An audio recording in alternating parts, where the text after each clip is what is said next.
Good morning student. Online classes में आपका हार्दिक अभिनंदन।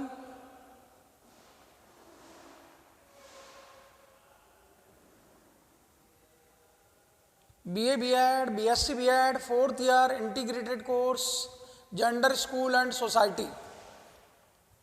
आप पढ़ रहे हैं कार्यस्थल पर यौन उत्पीड़न के कारण। प्रशिक्षणार्थियों, महिलाओं के साथ उनके कार्यस्थल पर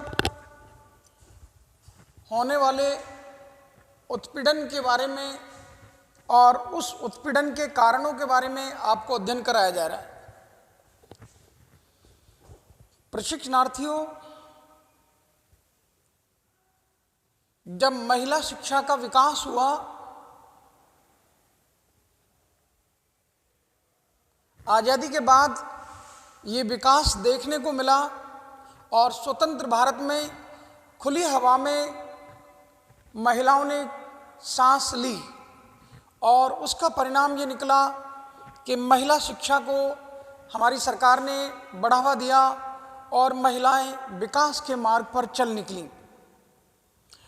महिलाओं ने अपनी क्षमताओं को सिद्ध करने के लिए जी तोड़ कोशिश की और उसमें किसी हद तक वो कामयाब भी रहीं। अमीर परिवारों की बेटियों ने, महिलाओं ने नौकरी करना इसलिए उचित समझा कि वो अपनी बुद्धि लब्धि को आत्मसंतुष्टि का प्रयास मानते हुए नौकरी को पेशा अपनाया। वो अपनी बौद्धिक भूख को शांत करने के लिए और आत्मसंतुष्टि के लिए ये नौकरी के पेशे को अपनाया। और गरीब परिवार की महिलाओं ने, गरीब परिवार की बालिकाओं ने नौकरी को इसलिए अपनाया कि वो अपने परिवार की, घर की आर्थिक जरूरतों को पूरा कर सकें। गरीब और अमीर दोनों वर्गों की जब बालिकाएं, महिलाएं नौकरी के लिए तैयार हो गईं, तो ऐसी स्थिति में परिवार वालों का, घर वालों का यही सोच थी कि महिलाएं जाएं और समाज के सम्मानजनक पेशे को अपनाएं। तो उसके लिए महिलाओं ने चिकित्सा का क्षेत्र चुना, महिलाओं ने शिक्षा का क्षेत्र चुना और नर्सिंग, चिकित्सा के क्षेत्र में नर्स के रूप में, शिक्षिका के रूप में अपनी भूमिका अदा करने लगी नौकरी करने के बाद।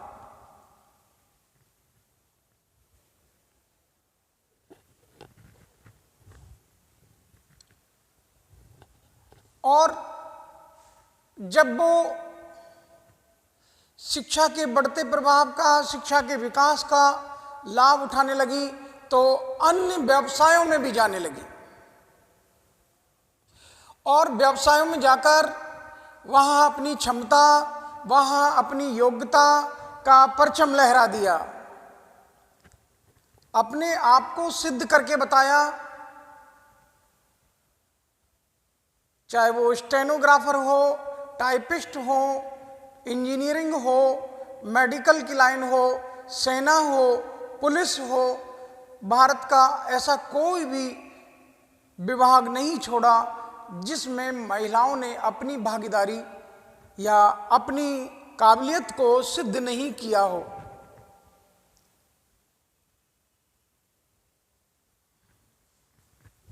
प्रशिक्षणार्थियों, राजनीतिक क्षेत्र में भी महिलाओं ने पंचायती राज व्यवस्था के अंतर्गत जो आरक्षण की व्यवस्था है उसका भरपूर लाभ उठाया और निचले स्तर से लेकर और राष्ट्रपति के पद तक, प्रधानमंत्री के पद तक को शोभित किया। वो दौड़ में किसी क्षेत्र में पीछे नहीं रहीं।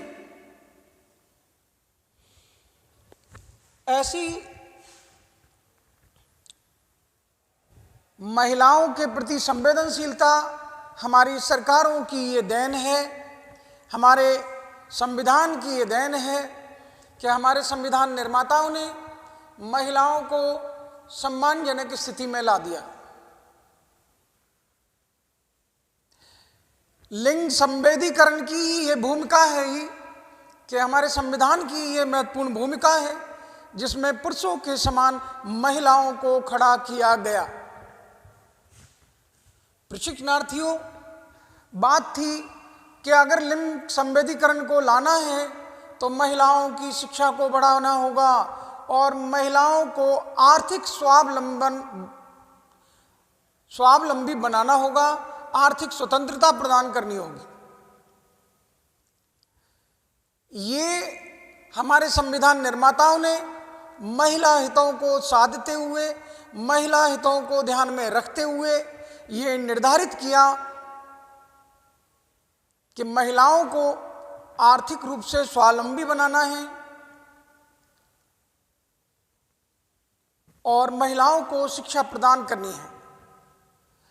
तो आर्थिक स्वावलंबी और शिक्षा दोनों क्षेत्रों में महिलाओं को समान रूप से भागीदारी प्रदान होगी तो वो पुरुष के साथ कंधे से कंधा मिलाकर खड़ी हो जाएंगी। प्रशिक्षणार्थियों, पंचायती राज्यों में या विभिन्न क्षेत्रों में आप देखते हैं महिलाओं की भूमिका जो पारी उन्होंने खेली है, राजनीतिक क्षेत्र हो, व्यावसायिक क्षेत्र हो, शिक्षा का क्षेत्र हो, चिकित्सा का क्षेत्र हो, इंजीनियरिंग हो, हर क्षेत्र में उनकी भूमिका में उन्होंने 4 चांद लगा दिए हैं। और पंचायती राज व्यवस्था का ही नतीजा निकला कि उस आरक्षण का नतीजा ही निकला कि महिला संगठनों की भरमार हुई, महिला हितों के संगठन निर्मित किए गए और महिलाओं के लिए कानूनी बदलाव किए गए और उन कानूनी सहायताओं से महिलाओं को सशक्त किया गया। प्रशिक्षणार्थियों, नारी महिला शिक्षा प्राप्त करने के बाद खुद ही नहीं चाहती थी, बल्कि उसके अभिभावक, उसके परिवारजन भी ये चाहते थे कि उनके परिवार की बेटी, उनके परिवार की बहू, उनके परिवार की महिला नौकरी करे,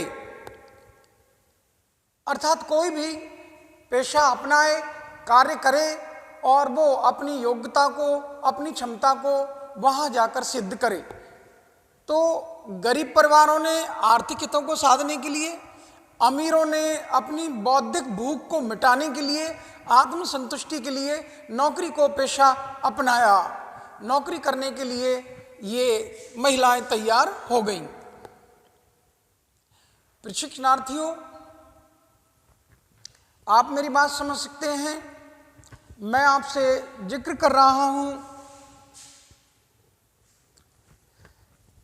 कि गरीब परिवार की महिलाएं अपनी आर्थिक हितों को साधने के लिए और अमीर परिवार की महिलाएं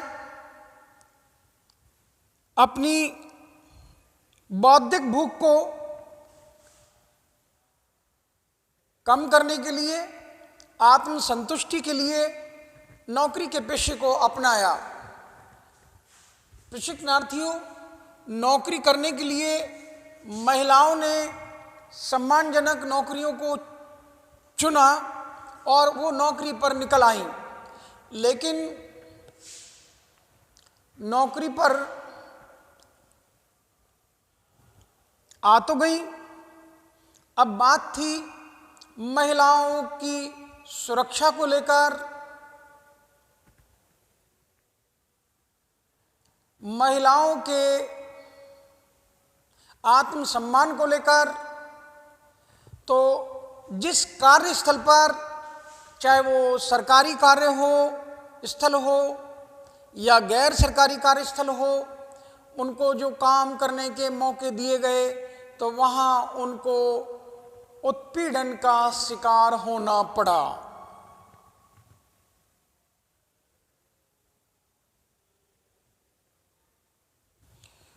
उनके लिए ढेर सारी मुसीबतों का सामना करना पड़ा। उन्होंने नौकरी का पेशा तो अपना लिया, लेकिन सबसे बड़ी मुसीबतें उनकी ये हो गई कि उनके ऑफिस में ही सताया जाने लगा, उत्पीड़ित किया जाने लगा, उनका शोषण होने लगा। उस शोषण के बारे में मैं आपको बता चुका हूँ। महिलाओं पर टीका टिप्पणी करना या उनसे शारीरिक संपर्क की मांग करना या उनको अश्लील तस्वीरें दिखाना, मानसिक और शारीरिक रूप से प्रताड़ित करना, ये सारी बातें आपके उत्पीड़न में आती हैं। प्रशिक्षणार्थियों, महिलाओं को उत्पीड़ित करने के लिए लोगों ने नए नए तरीके ईजाद किए, नई नई तकनीकों का प्रयोग किया और महिलाओं को उत्पीड़ित करना शुरू कर दिया। उस महिला उत्पीड़न के जो कारण थे, आज हम उन कारणों पर चर्चा कर रहे हैं। कार्यस्थल पर कार्य करने वाली महिलाओं के साथ होने वाले उत्पीड़न के कारण। कारण नंबर 1 निकल कर आता है, हमारे समाज की संरचना पुरुष प्रधानता लिए हुए है। पितृसत्तात्मक संरचना होने से ऐसा होता है, लोगों ने कहावत बना रखी है, आप भी सुन लीजिए और जानते भी हैं। प्रशिक्षणार्थियों, ऐसा कहते हैं लोग कि जैसा चून वैसी रोटी और जैसी माँ वैसी बेटी और जैसा बाप वैसा बेटा। ये बाप पितृसत्तात्मक, ये बेटे के लिए सबक क्या मिल रहा है कि जैसा बाप वैसा बेटा। हमारे पितृसत्तात्मक संरचना से ये निष्कर्ष निकल कर आया कि पुरुष खुद को श्रेष्ठ समझता है, सर्वशक्तिमान समझता है कि सुप्रीम पावर वो है और उससे ज़्यादा पावर किसी के पास नहीं है। महिलाएं दोयम दर्जे की हैं, ये पुरुषों से हीन हैं। ये सोच, वो ऐसा व्यक्ति किसी महिला को अपने साथ कार्य करते हुए अपने से ऊंचे स्तर पर कैसे देख पाएगा। उसकी सोच, उसके अंतर्मन में ये बिठा दिया गया है कि महिलाएं पुरुषों से हीन होती हैं और पुरुष श्रेष्ठ होते हैं। पुरुष अपने माँ बाप को स्वर्ग की सीढ़ी का काम करता है, महिलाएं पुरुष को नरक में ले जाती हैं। ऐसी सोच का व्यक्ति अपने साथ महिला कर्मचारी के स्तर को ऊंचा उठता हुए नहीं देख सकता है। वो व्यक्ति किसी कीमत पर नहीं चाहेगा कि महिला उससे ऊंचा पद हासिल करे या महिला के सहायक के रूप में वो वहाँ पर कार्य करे। वो सुप्रीम पावर है, श्रेष्ठ है, ये भावना उसके अंतर्मन में घर कर गई है। ऐसी स्थिति में वो महिलाओं को, उनके स्तर को ऊंचा उठता हुआ नहीं देख सकता और उसके लिए वो महिलाओं को प्रताड़ित शुरू कर देता है, महिलाओं का उत्पीड़न शुरू कर देता है। महिलाओं पर टिप्पणी करना, उनको अश्लील तस्वीरें दिखाना, उन पर छीटाकशी करना, द्विअर्थी संवाद बोलना, अशिष्ट व्यवहार करना, ये उसके उत्पीड़न में शामिल हो जाते हैं। प्रशिक्षणार्थियों, आपने देखा कि पितृसत्तात्मक जो संरचना है, तो एक कारण ये भी है कि हमारे समाज में महिलाओं का जो उत्पीड़न होता है कार्यस्थल पर, उसमें हमारी पितृसत्तात्मक संरचना या पुरुष प्रधानता, ये बात भी बड़ा कारण है महिलाओं के उत्पीड़न का। यौन विकृति, कुछ इंसान ऑफिस में, कार्यस्थल पर या घर में कुछ महिलाएं नौकरी करती हो, या आपकी झाड़ू पोंछे वाली हो, या आपका भोजन बनाने वाली हो, या आपके कपड़े धोने वाली हो, उन महिलाओं के प्रति भी उनकी नजरिया, उनकी सोच वही अय्याश प्रवृत्ति रहती है।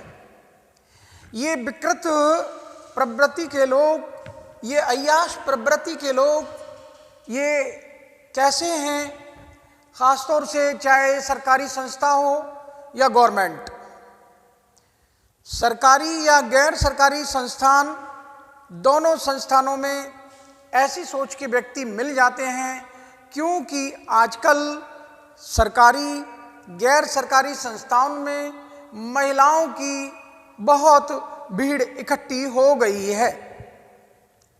उस भीड़ का लाभ इन लोगों को भी मिल रहा है। आप देखते हैं बस की कंडक्टर भी महिलाएं बनने लगी हैं, और ख़ासतौर से यौन विकृति के लोग आपको हर ऑफिस में मिल जाएंगे, अय्याश प्रवृत्ति के लोग। ये महिलाओं से बात बात पर बातें करने के लिए पहुंच जाते हैं, काम हो या ना हो, महिलाओं ने फटकार दिया है फिर भी जाएंगे, क्योंकि इनकी सोच विकृत हो चुकी है। ये अय्याश प्रवृत्ति के लोग हैं। और ऐसे डिपार्टमेंट में महिलाओं के बहुत चक्कर लगाए जाते हैं, जहां महिलाएं रिसेप्शनिस्ट हों, एयर होस्टेस हों, या पीआरओ हों, पब्लिक रिलेशन ऑफिसर्स। इन महिलाओं के लिए जो जनसंपर्क अधिकारिणी है, जनसंपर्क अधिकारी हैं, ऐसी महिलाओं के इस अय्याश प्रवृत्ति के लोग बार बार चक्कर लगाते रहते हैं।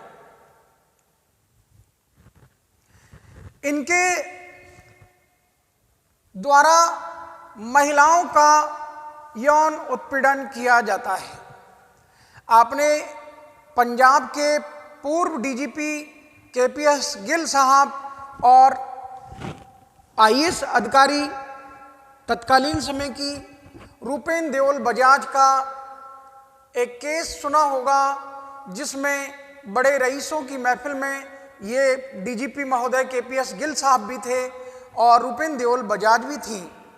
तो जैसे ही वो एक दूसरे के टकराए, तो केपीएस गिल साहब ने उनके हाथ गलत नियत से टच कर दिया, और उसके ऊपर वो केस चला, मुकदमा चला। प्रशिक्षणार्थियों, ये विकृत सोच ये नहीं है छोटे लोगों में ही मिला है, ये बड़े लोगों में भी है। तो ऐसी प्रवृत्ति के कारण भी यौन उत्पीड़न हो जाता है। एक कारण है अति उच्च महत्वाकांक्षी महिलाओं का होना। कुछ महिलाएं अपनी महत्वाकांक्षाओं को लेकर इतनी उग्र हो जाती हैं और अपने स्तर से गिर जाती हैं। वो नौकरी पाने के लिए, पदोन्नति पाने के लिए, पीएचडी पाने के लिए या प्रमोशन पाने के लिए वो महिलाएं, खास तौर से कोई पार्टी का टिकट हो, ऐसी स्थिति में ये महिलाएं अपने रूप सौंदर्य से, अपने व्यक्तित्व से और वो पुरुषों को रिझाते हुए, पुरुषों को इम्प्रेशन में लेते हुए वो इस प्रकार से ये टिकट हासिल कर लेती हैं, पीएचडी कर लेती हैं, पदोन्नति कर लेती हैं और नौकरी पा लेती हैं। तो अति महत्वाकांक्षी होने से भी महिलाओं का उत्पीड़न हो जाता है कार्यस्थल पर। तो एक कारण ये भी निकल कर आया कि महिलाओं का अति महत्वाकांक्षी होना भी एक कारण है ये महिला उत्पीड़न का। आप इस बात को अच्छी प्रकार समझ सकते हैं कि कुछ महिलाएं अपने व्यक्तित्व से, अपने रूप सौंदर्य के माध्यम से वो नौकरी भी पा लेती हैं, पदोन्नति भी पा लेती हैं, पीएचडी भी कर लेती हैं, और वो इस प्रकार से किसी पार्टी में हों तो वो उस पार्टी के संगठन के साथ साथ ऊंचा पद भी हासिल कर लेती हैं और टिकट भी पा लेती हैं। तो उस महत्वाकांक्षा के होते हुए वो कभी कभी उत्पीड़न का शिकार भी हो जाती है। तो अति महत्वाकांक्षी होना भी उत्पीड़न का, यौन उत्पीड़न का एक कारण है। कार्यस्थल पर ईर्ष्या। कोई पुरुष नहीं चाहता कि महिला उससे ज्यादा, उसके बॉस के द्वारा उसको मोटिवेट किया जाए, प्रोत्साहित किया जाए और उसके लिए उस महिला की सफलता, उस महिला का प्रमोशन बहुत ईर्ष्या महसूस कराता है और वो उस ईर्ष्या के वशीभूत महिलाओं को उत्पीड़ित करना शुरू कर देते हैं। महिलाओं का उत्पीड़न शुरू हो जाता है। तो एक कारण ये भी है कि कार्यस्थल पर महिलाओं की सफलता को लेकर, महिलाओं के अपने बॉस के द्वारा प्रोत्साहित करने पर, महिलाओं को प्रमोशन करने पर वो व्यक्ति जो सहायक कर्मचारी है, सहकर्मी है, वो महिला को लेकर खिन्न हो जाते हैं और उनके प्रति वो ईर्ष्या भाव से उत्पीड़न शुरू कर देते हैं। अवमानना और अपमान की भावना। आप अपने घर में महिलाओं का सम्मान करते हैं और घर से बाहर निकलते ही आप ये नहीं समझते कि ये भी किसी की बहन है, ये भी किसी की बेटी है, ये भी किसी की मां है। उन रिश्तों को हम भूल जाते हैं। तो महिलाओं के पुरुष की अनुचित मांगों को ना मानना और महिलाओं के द्वारा उनका अपमान करना, उनकी अनुचित मांगों को ना मानना और पुरुषों के द्वारा, वो महिलाओं के द्वारा इन पुरुषों को अपमानित करना, ये दोनों बातें हैं। एक तो उनकी गलत मांग को नहीं मानना, जो अनुचित मांग वो महिलाओं से कर रहे हैं, शारीरिक संपर्क की या उनसे फोन पे बातें करने की, अश्लील बातों की, टीका टिप्पणी और तस्वीरें गंदी दिखाना, उनको या तो वो स्वीकार कर लें और नहीं करती हैं तो ये अवमानना हो गई। पुरुष इसको अपना अपमान महसूस करता है कि वो महिला ने मेरा अपमान कर दिया, उसने मेरे साथ में ऐसा कर दिया, उसने मेरे साथ में वैसा कर दिया। प्रशिक्षणार्थियों, एक और तो हमको ये सबक दिया जा रहा है कि हम घर में महिलाओं का सम्मान करते हैं और दूसरी ओर हमारे धर्म और शास्त्र हमें ये पढ़ाते हैं कि यत्र नार्यस्तु पूज्यन्ते तत्र रमन्ते देवता। एक तरफ हम ये ऐसी बातें करते हैं और दूसरी तरफ ये नजारा महिलाओं का सम्मान करने की बात करते हैं, तो ये दिखावा है। जब नारियों की पूजा की बात चल रही है कि वहां देवता निवास करते, तो फिर आप उन महिलाओं का अपमान क्यों कर रहे हो? आपकी गलत नाजायज मांगों को नहीं माना, आपकी नाजायज फरमाइश को पूरा नहीं किया और वो नाजायज फरमाइश को पूरा कर देती तो वो सम्मानित थी, और नाजायज फरमाइश को पूरा नहीं किया तो अब आप उनका अपमान करोगे। प्रशिक्षणार्थियों, ये अवमानना और अपमान की भावना, ये भी एक बहुत बड़ा कारण है महिलाओं के कार्यस्थल पर यौन उत्पीड़न होने का। प्रशिक्षणार्थियों,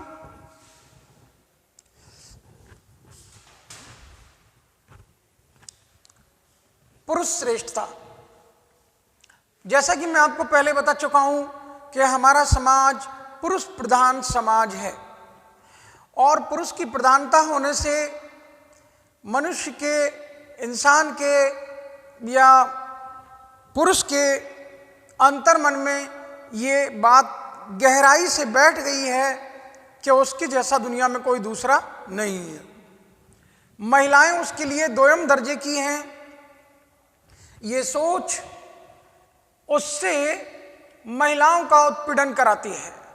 पुरुष को जो श्रेष्ठता की भावना उसके अंतर्मन में घर कर गई है कि वो श्रेष्ठ है, महिलाएं दोयम हैं, वो उसकी जैसी महिलाएं कार्य नहीं कर सकती, महिलाएं कोमल होती हैं, महिलाओं में ये है, महिलाएं वो हैं, तो ये सोच है, ये गलत है।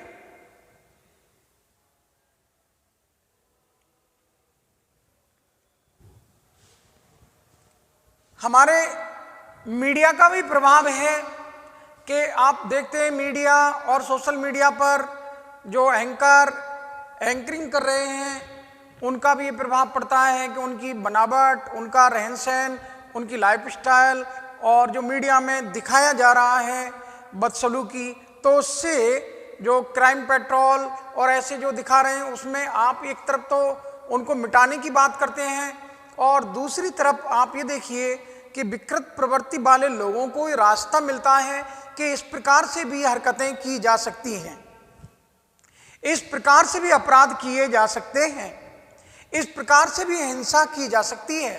तो हमारे धारावाहिक, सीरियल या जितनी भी जो मीडिया के माध्यम से ये चीज़ें परोसी जा रही हैं वो समाज को और उसकी सोच को अच्छे लोगों के लिए अच्छी हैं और बुरे लोगों पर वो और बुरा प्रभाव डालती हैं। उनको नए नए रास्ते ईजाद हो जाते हैं हिंसा के, अपराध के, उत्पीड़न के, तो वो उन रास्तों पर चल निकलते हैं क्योंकि उनकी सोच विकृत हो चुकी है। जबकि उनका इंटेंशन ये नहीं है कि वो समाज को विकृत रूप में ले जाएं, बल्कि वो समाज के विकृत रूप को प्रदर्शित करके दिखा रहे हैं उन सीरियल्स के माध्यम से, अपनी मूवी के माध्यम से। तो प्रशिक्षणार्थियों, ये मीडिया का भी प्रभाव पड़ता है। खासतौर से महिलाओं की ड्रेसेज को लेकर चर्चाएं होती हैं, तो एक तरफ मैं इस पर प्रश्नवाचक चिन्ह खड़ा करूंगा कि ड्रेसेज महिलाओं को हमारी भारतीय संस्कृति, हमारी गरिमा के अकॉर्डिंग आप कम से कम अपने ऑफिसेज में जहां आप अपने कार्यों करने के लिए जा रहे हैं उस स्थान पर, चाहे वो सरकारी हो या गैर सरकारी हो, तो आप उस पोशाक का, अपने लिबास का, अपने ड्रेसिंग सेंस का ख्याल रखें कि आपकी ड्रेस से अभद्रता जाहिर ना हो, आपके जिस्म की नुमाइश ना हो, ऐसी आपको पोशाकें पहननी चाहिए। तो उन महिलाओं के लिए एक कारण ये भी बनता है जिनका कार्यस्थल पर यौन उत्पीड़न होता है कि उनकी पोशाकों का भड़काऊ होना। पुरुष का महिलाओं के प्रति आकर्षित होना स्वाभाविक है, उसका नेचर है कि वो महिलाओं के प्रति आकर्षित होते हैं, लेकिन ऊपर से आपकी ये पोशाकें इस प्रकार से, एक कारण ये भी बनता है कि महिलाओं की पोशाकों का भड़काऊ होना, उठने बैठने का तरीका भी महिलाओं का ऑफिस में शिष्ट होना चाहिए। महिलाएं ऑफिस में आती हैं तो उनका चाल ढाल और उनके उठने बैठने के तौर तरीके, ये भी महिला उत्पीड़न को बढ़ाने का एक कारण है। तो आप समझ सकते हैं, आप कोई मॉडलिंग करने के लिए नहीं आए हैं, आप कोई फैशन शो में नहीं आए हैं, आपके लिए यहाँ शालीनता से चलना है, आपको शिष्ट आचरण प्रदर्शित करना है, आप अखलाक और तहजीब और तबस्सुम का नमूना बन जाएं, आप अखलाक, तहजीब और तबस्सुम का नमूना बन जाएं। आपकी तहजीब के खिलाफ दुनिया में कोई पैदा नहीं हुआ जो आपसे बदतमीजी कर जाए। आप सुसंस्कारवान तो रहिए, आपके उठने बैठने का तरीका लोगों का ध्यान आकर्षित करता है। आपकी चाल ऐसी ना हो कि लोग गीत गाएं कि तेरी चाल है नागिन जैसी कि जोगी तुझे ले जाएंगे। ओफो, ऐसे गीत नहीं, लोगों को मजबूर ना करें कि तेरी चाल के गीत गाएं कि तेरी चाल है नागिन जैसी, री जोगी तुझे ले जाएंगे। तो इस प्रकार से लोगों को मोटिवेट करने के लिए उन महिलाओं का उठने बैठने का तौर तरीका, उनके चलने फिरने का तौर तरीका भी सलीकेमंद होना चाहिए। वो शिष्ट प्रकार से सुसंस्कारवान महिला की तरह वो चल कर अपने ऑफिस में आएं, अपने चप्पलों जूतों की आवाज़ को तेज ना करें, और आप आ रही हैं तो आपको चाल को इस प्रकार से चलना है जिससे आपका शिष्ट आचरण झलके। मानसिक विकृति, लोगों की मानसिक विकृति भी, जैसा कि मैं आपको बता चुका हूं कि अय्याश प्रवृत्ति के लोग, जिनकी मानसिक विकृति है ऐसी, वो लोग महिलाओं के करीब बार बार आते हैं। तो ऐसी मानसिक विकृति वाले लोगों से दूर रहें। हमारे टीवी पर अश्लील विज्ञापन आते हैं, उनका विरोध करें, ये भी एक बहुत बड़ा कारण है महिला उत्पीड़न का। और आजकल पुरुष समाज में ये केमिकल के भोजन, इस प्रकार की हमारी जो जंक फूड, फास्ट फूड जो चले हैं, उनसे पुरुषों की हवस भी बढ़ी है और उस भौतिकता की वजह से बढ़ती हुई हवस भी एक महिला उत्पीड़न का, यौन उत्पीड़न का कारण है। नैतिक मूल्यों में गिरावट, हमारे समाज के, हमारे अपने, हमारी संस्कृति, हमारे नैतिक मूल्य अब धराशायी हो चुके हैं। उनका पतन हमारे समाज में हमारे अपनों के द्वारा, हमारे द्वारा कर दिया गया है।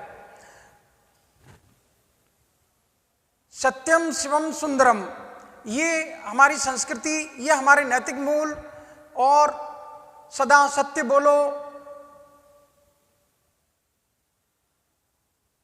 यत्र नारस्तु पूजन्ते तत्र रमन्ते देवता, ये हमारे नैतिक मूल्य हैं। इन मूल्यों पर चलना होगा, इनको अपनाना होगा। हमारे नैतिक मूल्यों के पतन होने से ही महिलाओं का उत्पीड़न हो रहा है।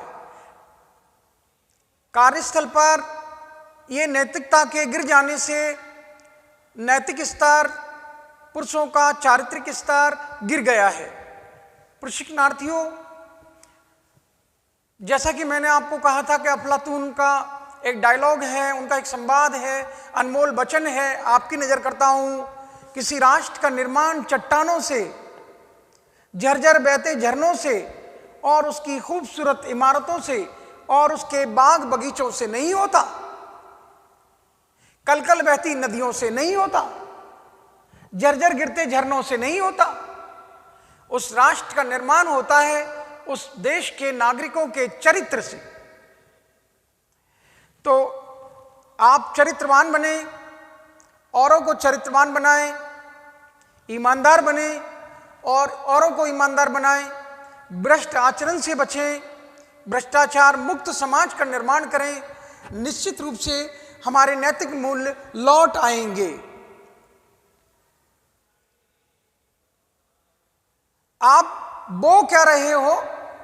आप बो रहे हो आज कल लोगों को काटता हुआ देखोगे, आपको दुख होगा कि हमने ये क्या बो दिया।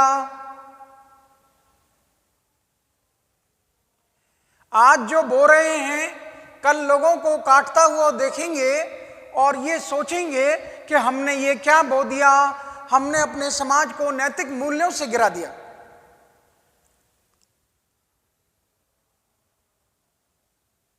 हम लड़का देखने जाते हैं तो वो कमाई बताते हैं कि साहब तनख्वाह तो 20,000 मिलती है, लेकिन ऊपर की कमाई अच्छी है। अब ऊपर की कमाई कोई ऊपर से आसमान से तो आ नहीं रही, वो नीचे से ही आ रही है टेबल के से, और उसका नाम ले रहे हैं ऊपर की कमाई। तो ये हमारे नैतिक मूल्यों में गिरावट है। मिलावटखोरी, रिश्वतखोरी, झूठ, भ्रष्ट आचरण, दगाबाजी, मक्कारी, गद्दारी, धोखा, छलावा, ये सब क्या है? ये हमारे नैतिक मूल्यों में गिरावट का आना है। प्रशिक्षणार्थियों, इन नैतिक मूल्यों को नहीं लौटाया गया तो हम अपने देश का चरित्र खो बैठेंगे और हमारे देश पर लांछन लग जाएगा। तो महिलाओं के कार्यस्थल पर यौन उत्पीड़न का एक बड़ा कारण नैतिक मूल्यों में गिरावट का होना भी है। और दो कारण मैं और बता देता हूं। एक, महिलाओं का मृदुभाषी होना, एक महिलाओं का कोमल स्वभाव का होना। वो पुरुषों के लिए या समाज विशेष के लिए सॉफ्ट कॉर्नर रखती हैं, तो उनको ये सॉफ्ट कॉर्नर रखना है, लेकिन उसको प्रदर्शित ना करें। एक मृदुभाषी अति मृदुभाषी ना बने, मीठा बोलें ठीक है, कुछ लिमिट तक।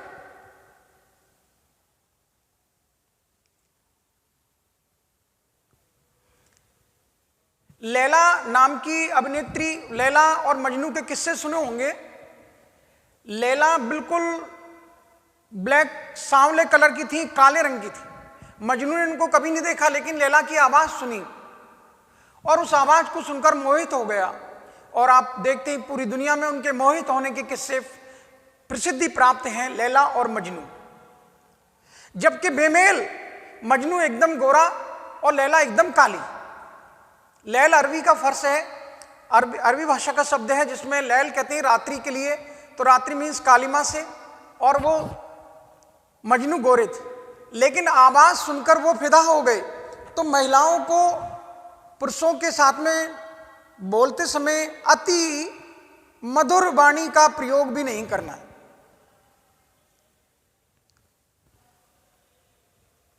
प्रशिक्षणार्थियों, ये हमारे कार्यस्थल पर यौन उत्पीड़न के कारणों से मैंने आपको परिचित कराया कि इस प्रकार से ये पितृसत्तात्मक संरचना, पितृसत्तात्मक संरचना, यौन विकृति या अय्याश प्रवृत्ति के लोग, अति उच्च महत्वाकांक्षा महिलाओं का होना, कार्यस्थल पर ईर्ष्या और अवमानना और अपमान की भावना, और ये मीडिया की भूमिका, भड़काऊ पोशाकें, उठने बैठने का तरीका, मानसिक प्रवृत्ति और ये नैतिक मूल्यों में गिरावट। इसके साथ ही कुछ कार्यस्थलों का असुरक्षित होना भी है, एक कारण ये भी है। महिलाओं का मृदुभाषी या कोमल स्वभाव का होना और एक कार्यस्थल पर असुरक्षित वातावरण का होना। खासतौर से ग्रामीण क्षेत्रों में जो कार्यस्थल हैं वहाँ महिलाओं के पुरुषों के शौचालय एक ही होते हैं, तो उनको वो शौचालय साझा करने पड़ते हैं, पुरुष और महिला दोनों एक ही उसमें जाते हैं। तो ऐसी स्थिति में ये असुरक्षित वातावरण का होना भी, एक असुरक्षित माहौल का होना और रास्तों के सुनसान का होना, ये भी महिलाओं के लिए बहुत बड़ा एक कारण है महिला उत्पीड़न का। आप देखते हैं कि महिलाएं जिन रास्तों से आती जाती हैं, उन टैक्सी में, उन कारों में, और उनके साथ में दुराचार हो जाता है। प्रशिक्षणार्थियों, मैंने आपको ये कार्यस्थल पर यौन उत्पीड़न के कारण पढ़ाए। मैं समझता हूँ आपके समझ में जरूर आ गए होंगे और मैं इस बात का वर्णन आगे कर दूंगा आपके लिए। मैं यहीं अपनी वाणी को विराम देता हूँ। आपके समझ में नहीं आता है, आप बेझिझक होकर पूछ लीजिए। मैं आपके लिए और तमाम सुनने वाले साहिबान के लिए, प्रशिक्षणार्थियों के लिए दिल से धन्यवाद ज्ञापित करता हूँ। आपने मेरे पाठ को सुना, समझा और जाना। Thank to all of you.